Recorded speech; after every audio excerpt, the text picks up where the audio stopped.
are, Mrs. Bush. Armadillo.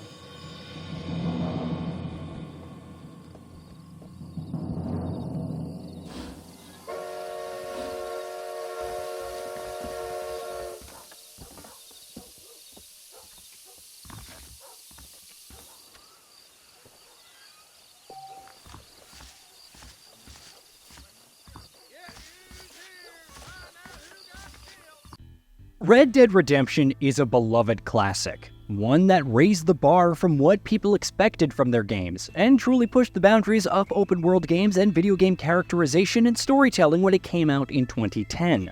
So far ahead of the curve was it when it released 13 years ago that even a straight port to modern consoles does hold up. This is very well a game that you could pick up for the first time today, and you'll still fall in love with it and appreciate the intricacies of its mechanics and its narrative. Though, of course, where it stood alone at the top when it first came out, it has since been surpassed by a number of games, most notably its own sequel, and is now just one of many excellent open-world and narrative-driven games. Ahead of the reveal and quick release of this port, expectations were running high, and people were hoping for a Red Dead Redemption remake, or at least a comprehensive remaster. That this release was not even a bare minimum remaster and just a straight port for almost full price drew a lot of ire. And very honestly, at the very least on PlayStation, Rockstar could and should have done a whole lot more. But on the Switch, the straightforward port sings, and we end up with a fantastic way of playing an all-time classic. Like many others, I find myself wishing we got a full Red Dead remake, or at least a proper remaster. And yet, with how well the game holds up, and how well it lends itself to the Switch, this still ends up being a worthwhile release, for Nintendo-only players who have never played Red Dead Redemption before, or for those who want to revisit it portably. The Switch release of Red Dead Redemption still comes recommended. When I say it's a straight port, I mean it. There is literally little to no remastering or enhancement work here. This is the original game as you remember it, running on a Switch, as is. The frame rate holds up much better, it maintains a good healthy 30 FPS, barring some infrequent dips, and there is some form of more sophisticated anti-aliasing. It also looks like some bugs and glitches, including the infamous headless zombie glitch in Undead Nightmare, have been cleared up.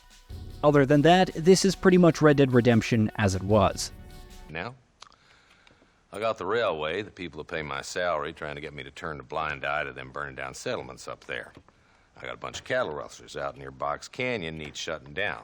Not forgetting the gang that keeps murdering homesteaders out in the backcountry. But Red Dead Redemption as it was is still a great game, and it lends itself particularly well to the Switch. On the handheld screen, particularly if you have the OLED model, this game can still look stunning, particularly in some of the cinematic sweeping shots. You know the ones I'm talking about, don't you? The ones where the music swells as you just get a shot of all the vistas. A lot of the graphical shortcomings that stand out more on modern PlayStation and Xbox consoles, given their more advanced hardware, are much less noticeable on a Switch, particularly in handheld mode. It looks great and performs well. It's a great version of a great game. And what a game it is. The classic story of the outlaw turned bounty hunter John Marston is still one of the great tales in video gaming canon. The voice work, the dialogue, the writing, cinematography, use of music, pacing, and plotting was top-notch when the game came out, and it is still hugely compelling and immediately arresting. Even with the game's infamously slow start, it draws you into its richly realized setting from the get-go, and never relinquishes its hold. And the setting is remarkable. The American Wild West setting is rich and ripe for video games, but very few games have attempted it, and fewer still have done it as well as Red Dead Redemption did. More than anything, the game establishes the tone, aesthetic, and mood for a proper Wild West story from the first frame, and uses that to keep the player engaged while slowly setting up the story and ramping up the gameplay systems. Ain't taken nobody up to the fort in a long time. Strange place for a decent fella to want to visit, if you don't mind me saying. Who said I was a decent fella? It's been abandoned for years now. Folks say it was built during the Mexican War. What kind of soldiers around back then? Why'd they leave? Well, I ain't entirely sure. I heard they had to go up north to fight Indians. On the gameplay side, the game's age shows a bit more than on the storytelling side. The open world itself is still magnificent. It is massive, full of gorgeous vistas, and full of content.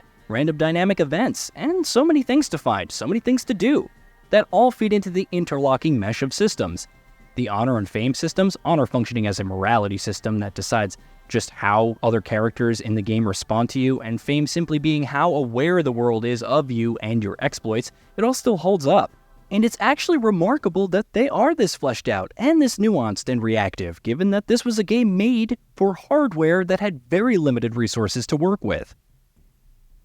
The open world itself is one that you can lose yourself in for hours, simply going hunting, collecting flowers, camping, trying to track down treasure, saving the random strangers you find along the way. All of that holds up. What holds up less well are the controls, and we'll come back to this in a moment. The mission design, we'll come back to that in a moment, and most of all, the combat. Let's talk about the combat.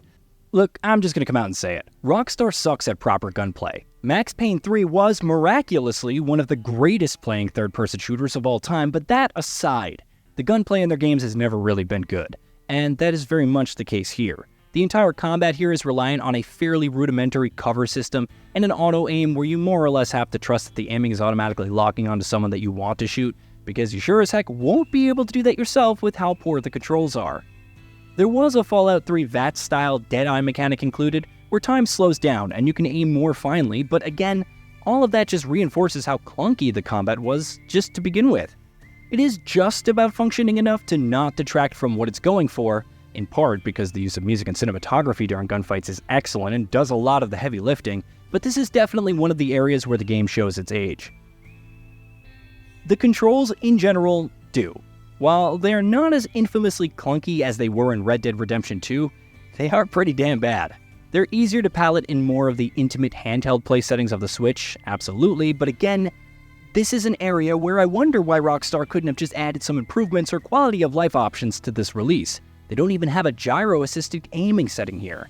The mission design is also an area that sticks out like a sore thumb. As open-world games have grown more and more popular, their mission design has grown and evolved with that popularity. Most modern open-world games allow the player to approach their objectives in any number of ways, and depending on what the player does, even allows them to bypass the objectives entirely. Red Dead Redemption is not like that, having extremely linear and guided mission design for its main mission that stands in stark contrast to how systemic and rich its open world is.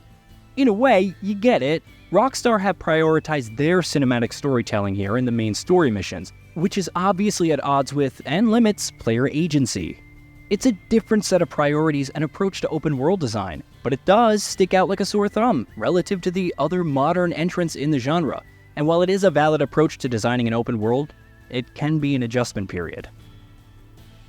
So, Red Dead Redemption as is on the Switch, one of the most immersive and beloved open worlds ever, now on a screen in your hands. Is the port worth it? It very much is, at least on the Switch. Well, the game has aged a little, and those aspects stick out, and while there is a case to be made that Rockstar could have made some effort at polishing things up, the core game remains brilliant, and if you're playing it for the first time, it will still pull you in. If you're replaying it on a portable, it's an excellent way to revisit it. And while Rockstar sadly got rid of the excellent and underrated multiplayer mode from the Switch and PS4 releases, you do get the even better Undead Nightmare included here. And as mentioned, that one does see its bugs and glitches cleaned up. This is where we part ways, friend. You have yourself a good time.